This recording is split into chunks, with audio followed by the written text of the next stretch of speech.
저요. 엄마라고 부르기도 싫어요. 어떻게 저한테 이래요, 정말. 저에게는 딸이 하나 있습니다.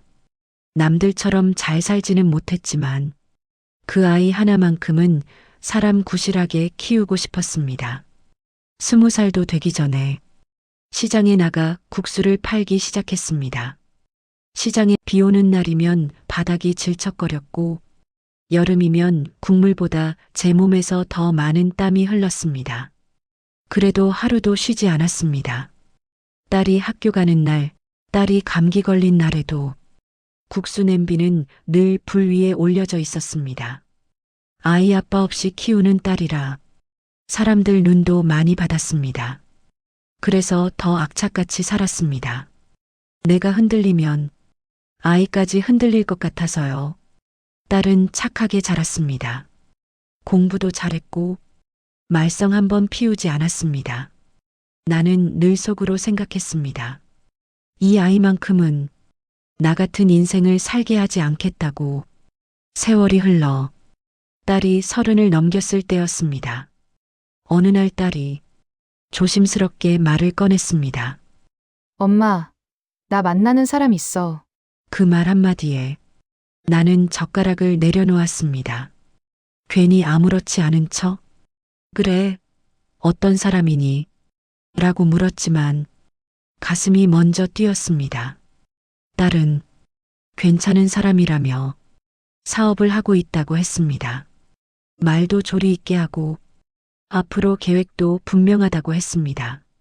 사업이라는 말에 나는 잠시 말을 멈췄습니다. 국수 장사 말고는 다른 장사를 아는 게 없던 사람이라 사업이라는 말이 괜히 멀게 느껴졌습니다. 딸은 엄마가 걱정할까봐 그런지 웃으며 덧붙였습니다. 엄마가 생각하는 그런 불안한 사업 아니야. 꽤 잘 되고 있대. 나는 그래, 잘 됐다 라고 말했지만 속으로는 괜히 마음 한구석이 서늘해졌습니다. 며칠 뒤 딸은 그 남자를 집으로 데려왔습니다. 말수가 많지 않았고 예의는 바른 편이었습니다. 인사도 또박또박했고 어른 앞에서 고개도 잘 숙였습니다. 괜찮은 총각이네. 나는 그렇게 생각하려 애썼습니다. 하지만 그날 저녁 셋이 밥을 먹고 있는데 그 남자가 자기 사업 이야기를 하며 이런 말을 했습니다. 요즘은 기회가 보일 때 과감하게 움직여야 합니다. 그 말이 이상하게도 자꾸 귀에 남았습니다. 딸은 그 말을 듣고 자랑스러운 얼굴이었고 나는 괜히 국만 더 떠먹었습니다. 그때는 몰랐습니다. 그 말이 앞으로 우리 집을 얼마나 흔들게 될지. 그 남자를 처음 본 날 이후로 딸은 그를 자주 집에 데려왔습니다. 밥 한 끼 같이 먹고 차 한 잔 마시고 별다른 일은 없었습니다. 그는 말수가 많은 편은 아니었지만 어른 앞에서 예의는 있었습니다. 신발도 가지런히 놓았고 밥을 먹을 때도 젓가락 소리를 내지 않았습니다. 엄마, 이거 맛있네요. 시장에서 하신 장사라 그런지 손맛이 있으세요. 그 말에 나는 괜히 웃음이 났습니다. 오랜만에 듣는 말이었으니까요. 딸은 그가 그런 말을 할 때마다 옆에서 흐뭇한 얼굴을 했습니다. 나는 그 얼굴이 좋아서 괜히 더 신경 써서 밥을 했습니다. 그렇게 몇 번을 보다 보니 그 남자가 낯설지 않게 느껴졌습니다. 밥 먹고 나면 설거지도 도와주고 무거운 쌀 포대도 말없이 들어줬습니다. 괜찮은 사람이네. 나는 속으로 그렇게 생각했습니다. 어느 날은 셋이 TV를 보다가 자연스럽게 사는 이야기로 흘러갔습니다. 요즘은 다들 어떻게 사는지, 결혼하면 뭐가 제일 힘든지 그런 이야기였습니다. 그는 조용히 듣다가 이렇게 말했습니다. 사는 게 다 비슷한 것 같아요. 결국은 사람 마음이 제일 중요하죠. 그 말에 나는 고개를 끄덕였습니다. 틀린 말은 아니었으니까요. 딸은 그날따라 유난히 말이 많았습니다. 엄마, 오빠가 얼마나 성실한지 알아. 약속도 한 번도 안 어겨. 나는 그래, 그런 게 중요하지. 라고 말했습니다. 그렇게 사람으로는 점점 마음이 풀리고 있었습니다.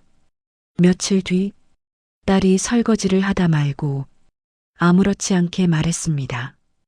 요즘은 오빠가 조금 바쁘긴 해. 나는 그 말에 별다른 의미를 두지 않았습니다. 바쁜 건 다들 그렇다고 생각했으니까요. 딸은 그냥 한마디 덧붙였습니다. 일이 좀 늘어서 그렇대. 그게 사업이라는 말로 처음 바뀐 순간이었지만 그때의 나는 그걸 깊이 생각하지 않았습니다. 사람이 괜찮아 보이면 그 정도는 다 감당할 수 있을 거라 막연히 믿고 있었으니까요. 어느 날 저녁, 딸은 밥을 먹다 말고 젓가락을 내려놓았습니다. 괜히 숨을 한번 고른 뒤 조심스럽게 말을 꺼냈습니다. 엄마, 우리 결혼 얘기하고 있어. 나는 놀라서 묻지 않았습니다. 이미 그럴 때가 된 걸 어렴풋이 느끼고 있었기 때문입니다. 그래도 괜히 천천히 고개만 끄덕였습니다. 언제쯤 생각하고 있니? 내가 그렇게 묻자 딸은 웃으면서 말했습니다. 급하게는 아니고 서로 맞춰보는 중이야. 그 말이 참 딸답다고 느껴졌습니다. 앞서 나가지도 않고 그렇다고 미루지도 않는 그 아이 특유의 말투였습니다.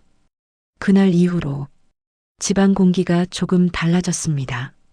딸은 휴대폰으로 예식장 사진을 보여주기도 했고 날짜를 세어보며 이런저런 이야기를 했습니다. 나는 딸 옆에 앉아 그 사진들을 같이 보면서 고개를 끄덕였습니다. 화려한 곳도 있었고 소박한 곳도 있었습니다. 엄마는 어때? 딸이 물으면 괜찮네. 이 정도면 좋지. 라고 말했습니다. 그 남자도 가끔 같이 왔습니다. 전처럼 말수가 많지는 않았지만 결혼 이야기가 나오면 조용히 듣고만 있었습니다. 어느 날 딸이 말했습니다. 오빠네 쪽에서도 한번 얼굴 보자고 하신대. 그 말에 나는 잠시 멈칫했습니다. 아, 이제 상견례구나. 그제야 실감이 났습니다. 그래, 언제쯤인데? 날짜를 묻는 내 목소리가 생각보다 차분해서 나 스스로도 놀랐습니다. 딸은 이미 대강 이야기가 된 듯 주말 중 하루를 말했습니다. 나는 괜히 집안을 한번 둘러봤습니다. 깨끗하게 치운다고 달라질 건 없지만 괜히 마음이 바빠졌습니다. 그날 밤 누워서 상견례라는 단어를 속으로 여러 번 되뇌었습니다. 그 자리에 가면 나는 어떤 사람으로 보일까? 딸의 엄마로서 부족해 보이지는 않을까? 괜히 그런 생각이 들었지만 입 밖으로는 내지 않았습니다. 그저 딸이 웃으며 그 자리에 앉아 있을 수 있으면 그걸로 충분하다고 스스로를 달랬습니다. 상견례는 딸이 미리 정해둔 식당에서 했습니다. 너무 번듯하지도 너무 허술하지도 않은 곳이었습니다. 딸은 그런 걸 잘 골랐습니다. 우리는 조금 일찍 도착했습니다. 딸은 계속 휴대폰을 만지작거렸고 나는 괜히 물컵을 2번이나 닦았습니다. 잠시 뒤 그쪽 부모님이 들어왔습니다. 시어머니는 단정한 차림이었고 시어버지는 말수가 적어 보였습니다. 인사는 서로 정중했습니다. 자리에 앉고 나서 처음엔 날씨 이야기부터 시작했습니다. 요즘은 미세먼지가 심하다. 그래도 오늘은 공기가 괜찮다. 그런 말들이 오갔습니다. 시어머니는 말을 많이 하지는 않았지만 말할 때마다 정확하게 정리해서 말하는 분이었습니다. 어디 하나 튀는 말은 없었습니다. 음식이 나오고 본격적으로 결혼 이야기가 시작됐습니다. 예식 시기, 날짜는 언제쯤이 좋은지, 어른들 생각은 어떤지, 딸과 그 남자가 대부분 대답을 했고 나는 고개를 끄덕이며 듣고만 있었습니다. 시어머니는 자주 이런 말을 했습니다. 요즘은 다 간소하게 하더라고요. 괜히 허례허식은 서로 부담만 되더라고요. 나는 맞습니다. 라고 말했습니다. 사실 그 말은 내가 먼저 하고 싶었던 말이었습니다. 그러다 시어머니가 가볍게 웃으며 덧붙였습니다. 그래도 기본은 지켜야죠. 그래야 나중에 말이 안 나오니까. 그 말에 딸은 고개를 끄덕였고 나는 그 기본이 어디까지를 말하는 건지 묻지 않았습니다. 대화는 내내 차분하게 흘렀습니다. 누가 큰 소리를 내지도 않았고 불편한 말도 없었습니다. 그런데도 나는 자꾸 젓가락을 내려놓는 타이밍을 눈치 보게 됐습니다. 말을 꺼낼 때도 괜히 한 박자 늦췄습니다. 식사가 끝날 무렵 시어머니는 딸을 보며 말했습니다. 앞으로 살림은 정리 잘하는 게 중요해. 습관이 사람 만든다더라. 딸은 웃으며 네, 알겠습니다. 라고 답했습니다. 나는 그 말을 들으며 괜히 내 집을 떠올렸습니다. 정리되지 않은 국수 가게 뒷방과 바쁘게 살다 보니 대충 넘어간 것들, 상견례가 끝나고 식당을 나서는데 딸이 내 팔을 살짝 잡았습니다. 엄마, 괜찮았지? 나는 웃으며 말했습니다. 응, 다들 좋으신 분들이네. 그 말은 거짓은 아니었습니다. 다만 집으로 돌아오는 길 마음 한편이 괜히 조용해졌을 뿐입니다. 상견례가 끝난 뒤 딸은 평소처럼 지냈습니다. 전처럼 웃었고 전처럼 집에 들러 밥도 먹었습니다. 겉으로는 아무 달라진 게 없어 보였습니다. 그런데 말 한마디 한마디가 조금씩 달라졌습니다. 어느 날 딸은 반찬을 먹다가 아무렇지 않게 말했습니다. 시어머니는 음식을 되게 깔끔하게 하시더라. 나는 그래 보이시더라 라고 대답했습니다. 딸은 잠시 망설이다가 말을 덧붙였습니다. 식사 시간도 항상 딱 정해놓고 드신대. 그 말에 나는 웃으며 말했습니다. 그럼 건강에는 좋겠다. 딸은 고개를 끄덕이면서도 어딘가 아쉬운 표정이었습니다. 우리 집은 늘 제각각이잖아. 그치? 그 말은 불평이 아니었습니다. 그냥 사실을 말하는 것처럼 툭 던진 말이었습니다. 그래서 나는 더 할 말이 없었습니다. 맞는 말이었으니까요. 며칠 뒤 딸은 결혼 준비 이야기를 하다 말고 이런 말을 했습니다. 그쪽 집은 뭐든 미리미리 정리하신대. 괜히 급하게 안 움직이고. 나는 그래 성격이 그러신가 보다 라고 말했지만 괜히 손이 바빠졌습니다. 딸은 나를 보며 웃었습니다. 엄마가 바쁘게 사느라 그런 거 잘 못 챙긴 거 난 알아. 그 말이 위로처럼 들리면서도 마음 한편이 더 무거워졌습니다. 내가 조금 더 여유 있게 살았다면 딸이 이런 말을 굳이 하지 않아도 됐을까? 괜히 그런 생각이 들었습니다. 딸은 결혼 준비로 지친 얼굴을 하고 있다가도 문득 이렇게 말했습니다. 그래도 엄마가 있어서 내가 여기까지 온 거야. 나는 그 말에 괜히 눈을 피했습니다.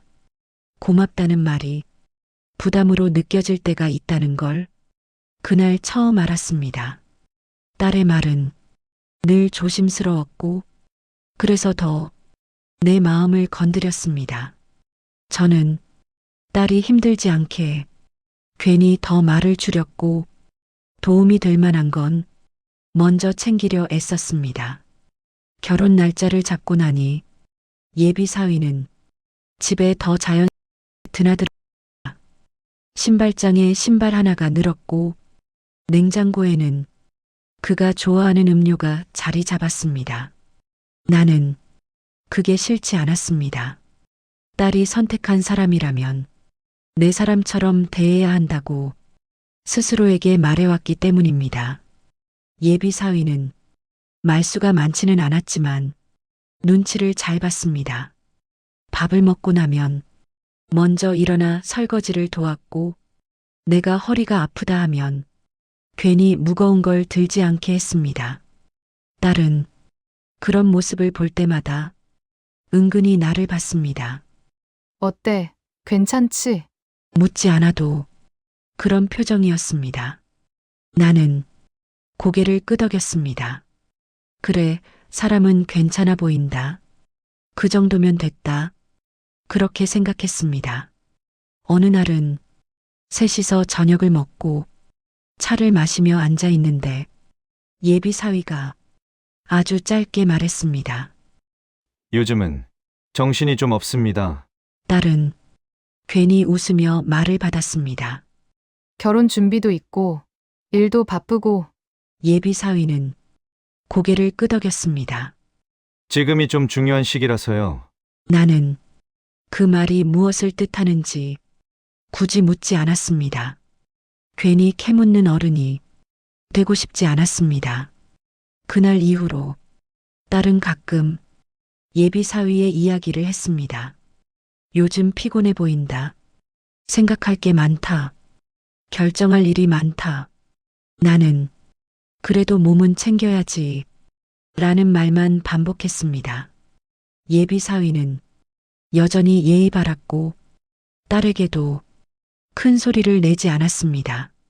그래서 나는 더더욱 불안한 마음을 애써 눌렀습니다. 사람은 겪어봐야 안다지만 딸의 결혼만큼은 부디 평탄하길 바랐습니다. 그래서 그때의 나는 예비 사위가 말하지 않는 것들을 굳이 상상하지 않으려 했습니다. 결혼 준비가 본격적으로 시작되자 딸은 자주 메모를 했습니다. 종이에 적었다가 지우고 휴대폰 계산기를 켰다가 끄기를 반복했습니다. 나는 괜히 모르는 척했습니다. 결혼 준비라는 게 원래 그런 거겠지 싶어서요. 어느 날 딸은 부엌에서 설거지를 하다가 갑자기 말을 꺼냈습니다. 엄마, 요즘 물가 너무 비싸지? 나는 그러게 예전이랑은 다르지 라고 대답했습니다. 딸은 고개를 끄덕이며 이렇게 말했습니다. 작은 것들도 하나하나 다 돈이네. 그 말에 나는 괜히 웃으며 말했습니다. 그래도 천천히 하면 되지. 급할 것 있나? 딸은 잠시 말을 멈추더니 설거지하던 손을 씻고 식탁에 앉았습니다. 엄마는 결혼할 때 어땠어? 갑작스러운 질문에 나는 잠시 생각하다 말했습니다. 그땐 가진 게 없어서 따질 것도 없었지. 딸은 그 말을 듣고 조용해졌습니다. 며칠 뒤 딸은 다시 집에 와 서류 봉투 하나를 들고 있었습니다. 대부분은 결혼 관련 서류였지만 나는 그걸 굳이 들여다보지 않았습니다. 대신 딸의 얼굴을 봤습니다. 전보다 조금 무거워 보였습니다. 엄마, 딸이 조심스럽게 말했습니다. 요즘 오빠가 잠을 잘 못 자. 나는 왜? 라고 물었습니다. 딸은 괜찮다는 듯 말했습니다. 생각할 게 많아서래. 다 잘해보려고 그러는 거래. 나는 괜히 말했습니다. 그럴 땐 주변에서 너무 기대를 안 줘야 해. 사람이 버거워지니까. 딸은 그 말에 고개를 끄덕였습니다. 그래서 나도 엄마한테는 아직 자세히 말 안 한 거야. 그 말이 마음에 걸렸지만 나는 더 묻지 않았습니다. 딸은 내가 부담되지 않길 바랐고 나는 딸이 편하길 바랐습니다. 그래서 그날도 우리는 중요한 이야기를 서로 피해갔습니다. 하지만 식탁 위에 놓인 계산기 소리는 그날 밤에도 내 귀에 남아 있었습니다. 그날은 예비 사위가 먼저 집에 왔던 날이었습니다. 딸보다 조금 일찍 도착해 거실에 앉아 있었고 나는 차를 내왔습니다. 잠시 침묵이 흐른 뒤 예비 사위가 고개를 숙인 채 말을 꺼냈습니다. 어머님, 요즘 많이 바쁘시죠? 나는 아니야, 늘 그렇지 라고 대답했습니다. 예비 사위는 컵을 만지작거리다 조심스럽게 말했습니다. 제가 말씀드릴 게 하나 있는데요. 그 순간 나는 괜히 자세를 고쳐 앉았습니다. 큰 이야기는 아니고요. 다만 의견을 한번 여쭤보고 싶어서요. 나는 말해보라고 했습니다. 예비 사위는 한참을 망설이다가 이렇게 말했습니다. 요즘 제가 하는 일이 조금 중요한 고비라서요. 혼자 판단하기가 조금 부담돼서요. 나는 그 말이 무슨 방향으로 가는지 어렴풋이 느꼈지만 아직은 듣고만 있었습니다. 그때 딸이 들어왔고 예비 사위는 이야기를 잠시 멈췄습니다. 딸은 우리 둘의 얼굴을 보며 괜히 웃었습니다. 무슨 얘기해? 예비 사위는 아니야, 어머님께 잠깐 여쭤보는 중이었어. 딸은 아, 그 얘기. 라며 내 눈치를 살폈습니다. 나는 괜찮다고 고개를 끄덕였습니다. 예비 사위는 다시 말을 이었습니다. 지금은 무리한 건 아니고 조금만 여유가 있으면 선택지가 넓어질 것 같아서요. 그는 끝까지 돈이라는 말을 직접 쓰지는 않았습니다. 나는 그 말 사이에서 무엇을 말하려는지 충분히 느낄 수 있었습니다. 그래서 나는 바로 대답하지 않았습니다. 대신 이렇게 말했습니다. 사람 일이라는 게 급할수록 한 번 더 생각해야 하는 거야. 예비 사위는 고개를 깊이 끄덕였습니다. 맞습니다. 그래서 더 어머님 말씀을 듣고 싶었습니다. 딸은 아무 말도 하지 않았습니다. 그저 두 손을 꼭 잡고 우리 말을 듣고 있었습니다. 그날 밤 나는 잠이 쉽게 오지 않았습니다. 부탁이라는 말로 시작된 이 대화가 어디까지 이어질지 아직 알 수 없었기 때문입니다. 며칠 뒤 딸이 혼자 집에 왔습니다. 평소보다 말이 적었고 가방도 내려놓지 않은 채 식탁에 앉았습니다. 엄마, 딸이 먼저 말을 꺼냈습니다. 잠깐 이야기 좀 할 수 있어. 나는 그 말투에서 가벼운 이야기가 아니라는 걸 느꼈습니다.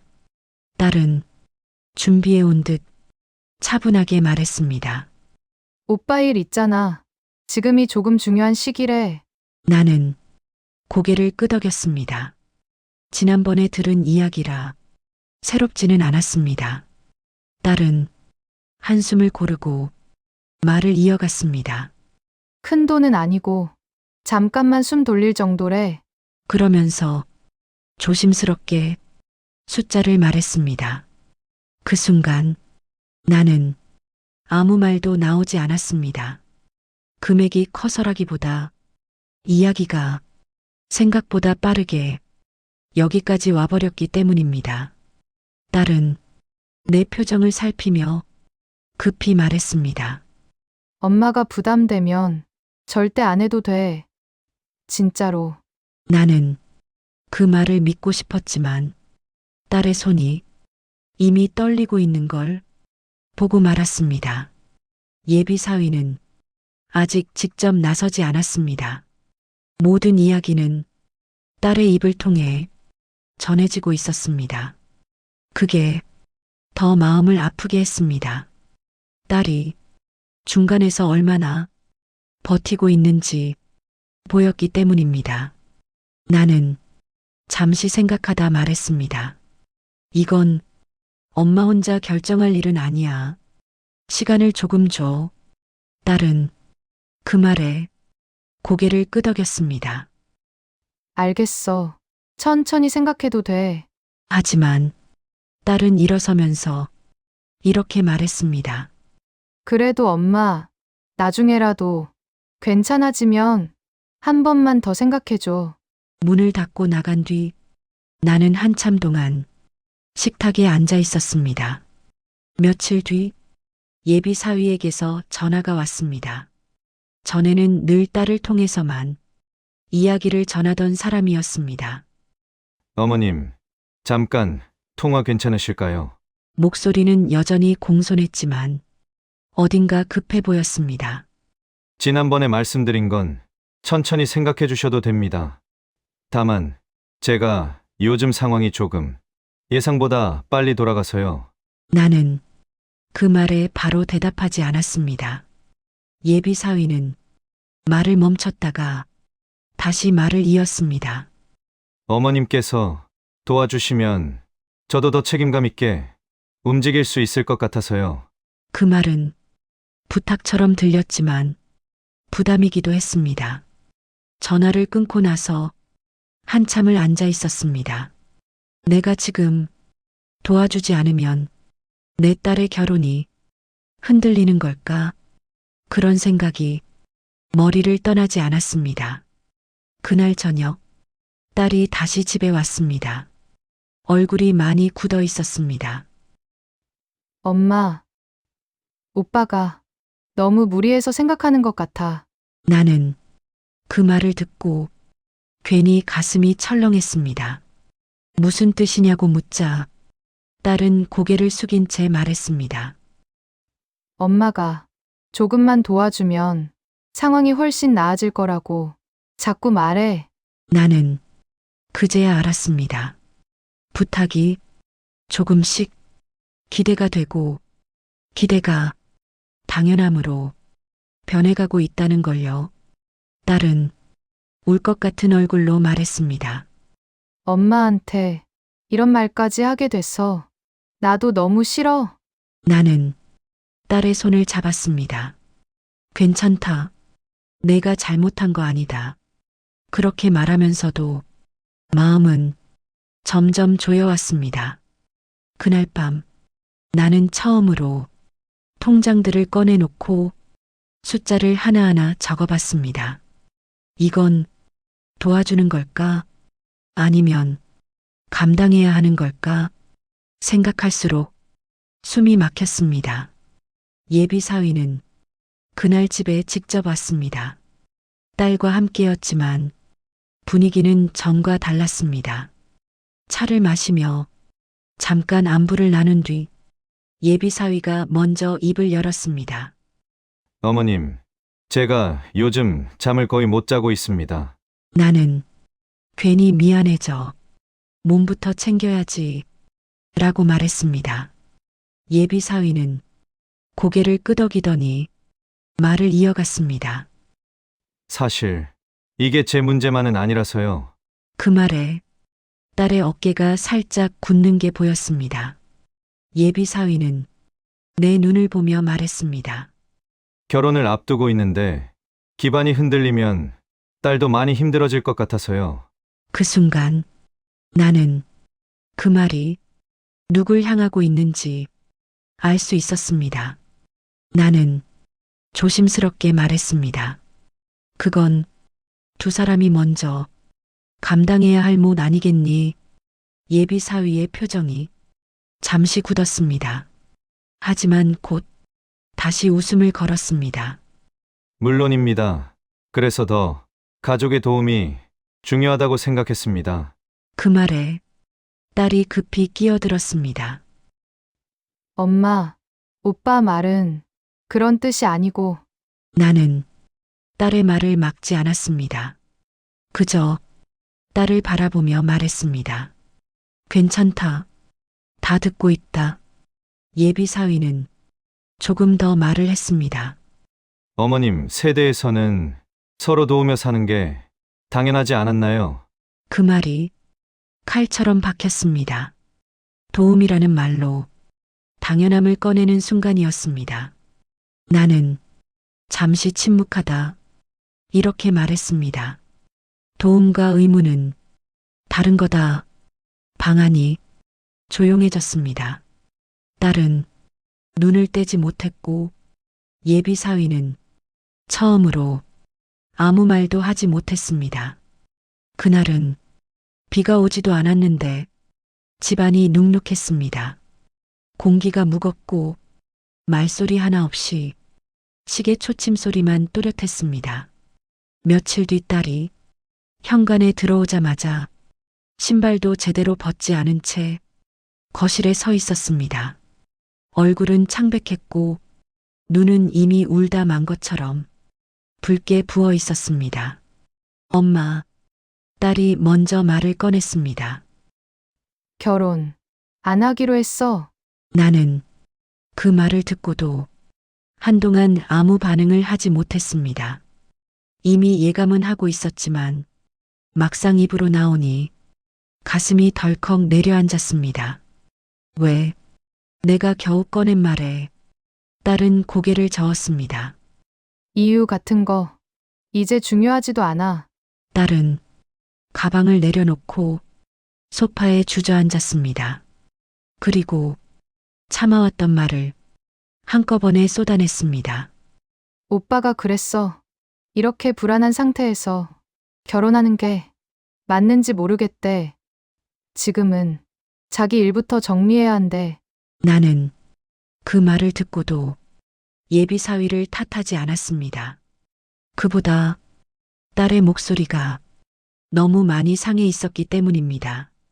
딸은 잠시 숨을 고르더니 갑자기 나를 똑바로 바라봤습니다. 그리고 눈물을 흘리며 내가 가장 듣기 두려웠던 말을 꺼냈습니다. 엄마 때문이야. 내가 엄마 때문에 결혼 못했으면 좋겠어. 딸은 가시도 친 고함으로 울부짖었습니다. 더 아팠습니다. 엄마가 그때 그렇게 말만 안 했어도 조금만 도와줬어도 우린 여기까지 안 왔어. 나는 무슨 말을 해야 할지 몰랐습니다. 그날의 대화, 도움과 의무는 다르다고 말했던 순간 예비 사위의 굳어있던 얼굴, 그 모든 장면이 머릿속을 스쳐 지나갔습니다. 엄마는 항상 그래. 딸은 말을 이어갔습니다. 위험할까봐, 상처받을까봐, 그러다 결국 아무것도 못하게 만들어. 나는 그 말에 부정하지 못했습니다. 딸에게는 그게 사실처럼 느껴질 수 있다는 걸 알고 있었기 때문입니다. 딸은 손등으로 눈물을 닦으며 말했습니다. 엄마는 나보다 엄마 기준이 더 중요했어. 그 순간 나는 처음으로 딸 앞에서 아무 말도 하지 못했습니다. 변명도 설명도 다 사치처럼 느껴졌습니다. 미안하다. 그 한마디를 삼키는데 오래 걸렸습니다. 딸은 고개를 저으며 일어섰습니다. 나 이제 집에 못 있겠어. 엄마 얼굴 보면 자꾸 더 원망할 것 같아. 나는 붙잡지 않았습니다.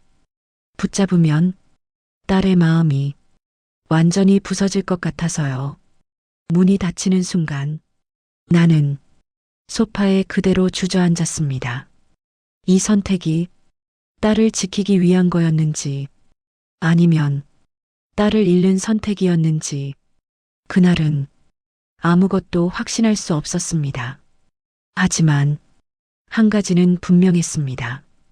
딸이 떠난 이유는 사위가 아니라 나였다는 것.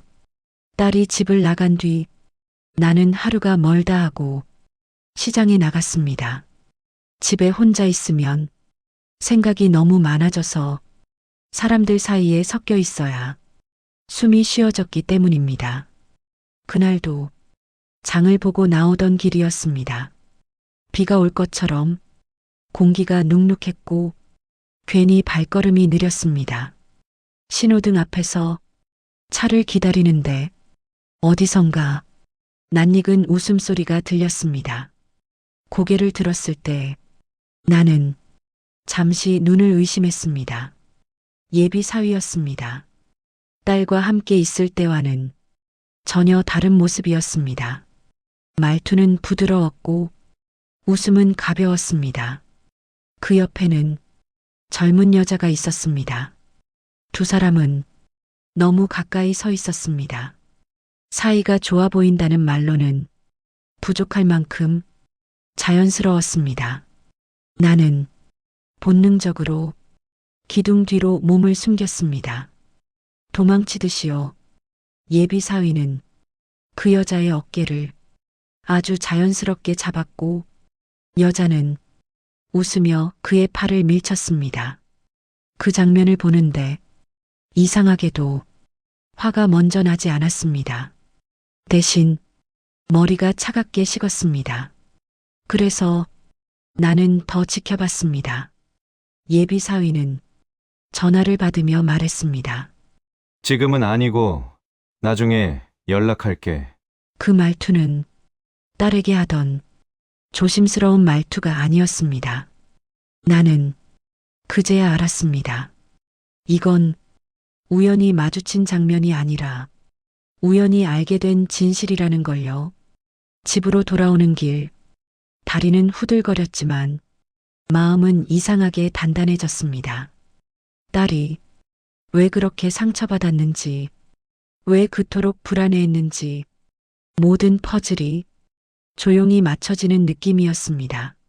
하지만 나는 그 사실을 당장 딸에게 말하지 않기로 했습니다. 지금 말하면 딸은 더 무너질 게 뻔했기 때문입니다. 나는 그날 처음으로 결심했습니다. 그날 이후 나는 예비 사위에게 아무 연락도 하지 않았습니다. 확인하고 싶었지만 먼저 움직이지 않기로 했습니다. 사람은 자기가 안전하다고 느낄 때 본색을 보인다는 걸 나는 오래 살며 배웠습니다. 며칠 뒤 딸에게서 연락이 왔습니다. 엄마, 잠깐 집에 들를게. 나는 괜히 아무렇지 않은 척 그래, 밥 먹고 가 라고 답했습니다. 딸은 예전보다 더 말라 보였습니다. 눈 밑엔 그늘이 져 있었고 웃으려고 해도 입꼬리가 잘 올라가지 않았습니다. 밥을 먹다 말고 딸은 말했습니다. 오빠가 연락했어. 나는 아무렇지 않게 물었습니다. 그래, 뭐래? 딸은 숟가락을 내려놓고 말했습니다. 보고 싶다고, 미안하다고. 그 말에 나는 더 묻지 않았습니다. 괜히 흥분하면 딸이 다시 흔들릴까 봐서요. 며칠 뒤 나는 우연을 가장한 약속을 하나 만들었습니다. 예비 사위가 자주 간다는 카페 근처에 약속을 잡은 겁니다. 거기서 나는 다시 그를 봤습니다. 이번엔 혼자가 아니었습니다. 지난번과는 다른 여자였습니다. 예비 사위는 익숙한 듯 자리에 앉았고 여자는 아무렇지 않게 그의 휴대폰을 만졌습니다. 그 장면을 보는데 이상하게 가슴이 아프지 않았습니다. 오히려 확신이 들었습니다. 아, 이 사람은 누구에게나 이런 식이구나. 나는 자리를 피했습니다. 더 볼 필요가 없었기 때문입니다. 집으로 돌아오는 길, 나는 딸의 얼굴을 떠올렸습니다. 그리고 어떻게 말해야 할지를 계속 생각했습니다. 사실을 던지는 건 쉬운 일입니다. 하지만 사람을 지키는 말은 언제나 어렵습니다. 나는 딸을 상처 입히지 않으면서 진실을 전할 방법을 찾고 있었습니다. 예비 사위에게 먼저 연락한 건 나였습니다. 어머님이 갑자기 왜 연락을? 그는 당황한 기색을 숨기지 못했습니다. 잠깐 볼 수 있겠니? 나는 짧게 말했습니다. 약속 장소는 사람 많은 카페였습니다. 나는 일부러 조용한 곳을 택하지 않았습니다. 이런 이야기는 밝은 데서 해야 사람이 도망가지 않거든요. 예비 사위는 예의 바른 얼굴로 내 앞에 앉았습니다. 그 얼굴을 보는데 예전처럼 사람 좋아 보인다는 생각이 전혀 들지 않았습니다. 어머님, 무슨 일 있으세요? 나는 메뉴판도 보지 않고 그를 바라보며 말했습니다. 요즘 바쁘지? 예비 사위는 고개를 끄덕였습니다. 네, 정신이 좀 없습니다.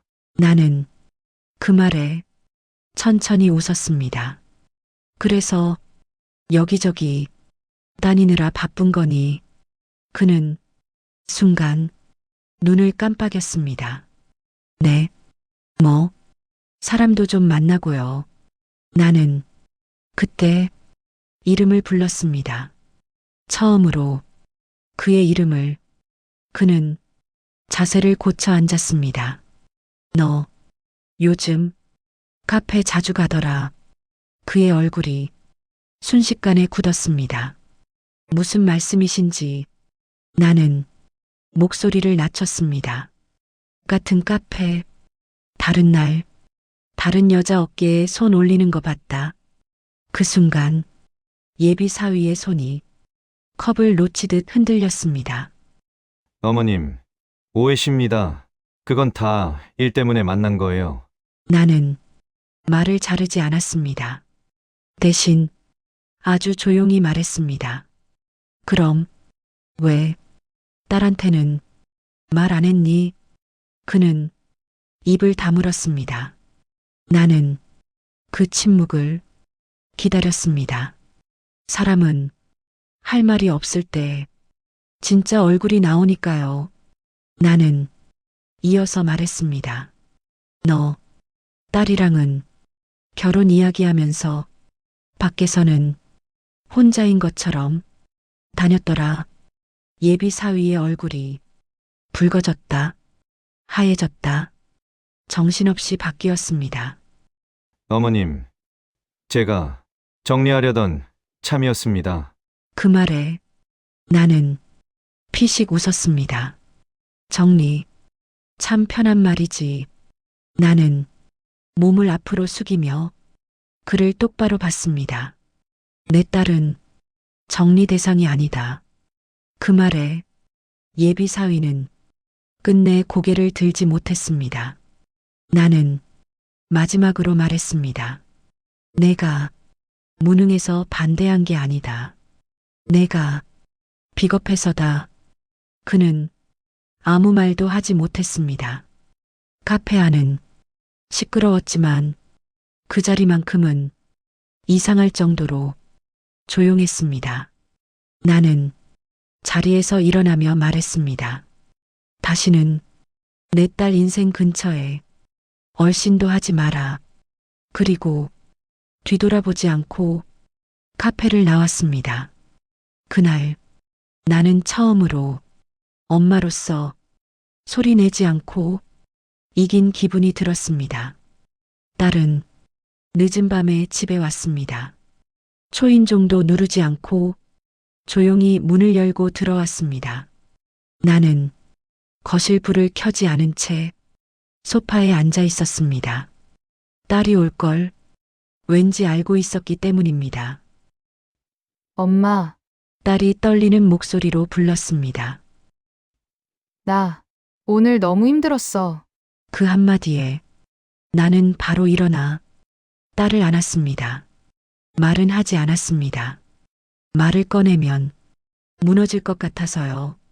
딸은 한동안 아무 소리도 내지 않았습니다. 그저 내 옷자락을 꼭 잡고 있었습니다. 잠시 후 딸은 내 품에서 고개를 들며 말했습니다. 엄마, 나 진짜 바보지. 나는 고개를 저었습니다. 아니야. 사람은 사랑 앞에서 다 바보가 돼. 딸은 그 말에 갑자기 울음을 터뜨렸습니다. 참아왔던 감정이 한꺼번에 쏟아져 나온 것처럼요. 나도 느끼고 있었어. 뭔가 이상하다는 거. 근데 결혼만 하면 괜찮아질 줄 알았어. 딸의 말이 가슴을 찢었습니다. 엄마한테 화를 낸 것도 다 무서워서였어. 내 선택이 틀렸다는 게 너무 무서워서. 나는 딸의 등을 계속 쓸어내렸습니다. 괜찮다. 괜찮다. 그 말만 수십 번 반복했습니다. 딸은 울면서 말했습니다. 엄마, 나 혼자였으면 진짜 무너졌을 거야. 그 말에 나도 끝내 눈물을 참지 못했습니다. 미안하다. 그때 더 안아주지 못해서, 더 먼저 말하지 못해서. 딸은 고개를 저으며 내 손을 꼭 잡았습니다. 아니야. 엄마가 있어서 여기까지 왔어. 그날 밤 우리는 아무 말도 하지 않고 같이 앉아 있었습니다. TV도 끄고 불도 켜지 않은 채 서로의 온기만 느끼면서요. 사람들은 말합니다. 부모는 자식을 위해 희생한다고. 하지만 나는 그날 알았습니다. 자식도 부모를 살린다는 걸요. 딸의 울음이 내 가슴을 씻어주었고 내 품이 딸을 다시 숨쉬게 했다는 걸. 그날 이후 딸은 다시 천천히 자기 인생을 걷기 시작했습니다. 그리고 나는 여전히 그 뒤에서 조용히 딸의 등을 지켜보고 있습니다. 엄마라는 이름으로